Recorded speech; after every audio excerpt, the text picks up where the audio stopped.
और मेरे चैनल पर आपका बहुत बहुत स्वागत है। नवरात्रि में हम माता को अनेक प्रकार के भोग लगाते हैं, जिसमें हम उन्हें फल अर्पित करते हैं, मेवे अर्पित करते हैं, अलग अलग प्रकार की मिठाइयों को अर्पित करते हैं। लेकिन भगवान जो होते हैं वो हमारे प्रेम के भूखे होते हैं, और ये सभी चीज़ें जो हम उन्हें भोग के रूप में देते हैं वो हमें भगवान ने ही दी होती है।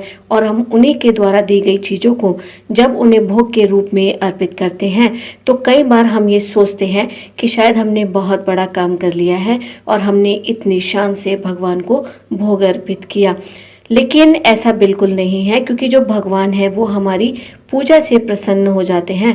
वो केवल हमारी भक्ति देखते हैं और हमारे उस समर्पण के भाव को देखते हैं जो हम उनके प्रति दिखाते हैं, कि हमने कितनी श्रद्धा से उनकी पूजा की है, कितनी श्रद्धा से उनका नाम लिया है।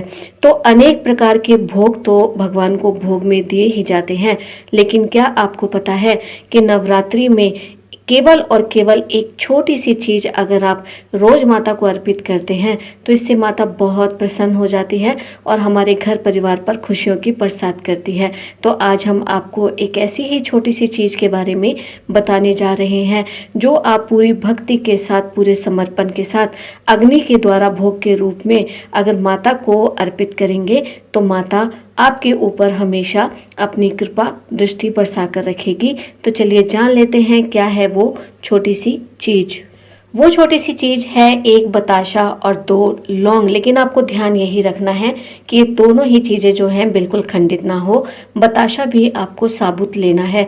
अब आपको करना क्या है कि सुबह और शाम स्वच्छ होकर प्रेम के साथ आप नवरात्रों में माता की भक्ति करें, उनकी पूजा करें, उनका पाठ करें, और उसके बाद ये जो भोग है आप माता को अर्पित करें। और ये भोग आपको किस प्रकार से अर्पित करना है कि आपको एक छोटे से मिट्टी के बर्तन में एक छोटा सा टुकड़ा जो है गोबर के कंडे का लेना है। उस पर देसी घी डालकर कपूर से आपने अग्नि को प्रज्वलित करना है, और उसके बाद माता रानी का ध्यान करते हुए इस बताशे के ऊपर 2 लौंग रखकर अग्नि में इसको समर्पित करें। और मन ही मन आपको ये प्रार्थना करनी है कि माता आप मेरे द्वारा लगाए गए इस भोग को स्वीकार करें। और ये आपको पूरी श्रद्धा से करना है और पूरे मन से इस भोग को आपको माता को अर्पित करना है। साथ ही आपको माता से आशीर्वाद की कामना करनी है।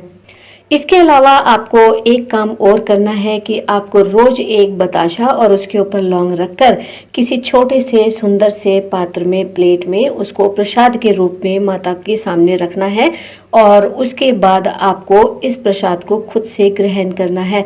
तो अगर आप इस प्रकार से अग्नि के द्वारा माता को एक बताशे के ऊपर 2 लौंग करके अर्पित करते हैं, उसको उसकी आहुति देते हैं और माता रानी को भोग के रूप में देते हैं, और दूसरे बताशे पर जो 2 लौंग रखकर आपने माता के सामने रखा है उसको आप प्रसाद के रूप में ग्रहण करते हैं, तो इससे आपके घर की आर्थिक स्थिति सुधरती है, आपकी धन संपत्ति में वृद्धि होती है, आपके घर में बरकत आती है, परिवार में सुख शांति बनी रहती है, आपका जो व्यापार है दिन दूनी रात चौगुनी तरक्की करता है, और आपके बच्चे सफलता की राह पर आगे बढ़ते हैं, और आपके घर परिवार से बीमारियां जो है दूर हो जाती हैं। अगर आपके घर में बहुत ज़्यादा बीमारियां हैं, बीमारी छूटने का नाम नहीं ले रही हैं, तो आपको एक काम और करना है कि आपको थोड़े से लौंग लेने हैं और उसको किसी गर्म तवे पर या गोबर के कंडे पर, जो कि आपने गर्म करके उसके अंगारे के रूप में उसको बदला है, उसके ऊपर आप लौंग को रख दें और उसके धुएं को सारे घर में दिखा दें।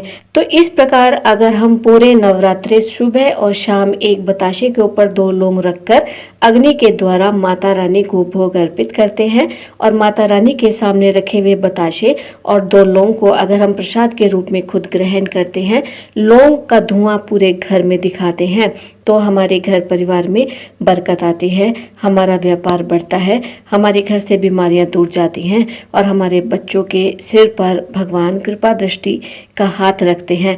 तो इस प्रकार से आपको ये उपाय नवरात्रि में करना है, और ये बहुत ही सरल है और बहुत ही अचूक उपाय है, ऐसा शास्त्र प्रमाणित है। तो वीडियो को लाइक करें, कमेंट करें, सब्सक्राइब करें, शेयर करें, नोटिफिकेशन बेल को जरूर प्रेस करें ताकि आने वाला हर वैल्यूएबल वीडियो आप तक पहुंचे। मिलेंगे हम आपसे अपनी नई वीडियो में। धन्यवाद।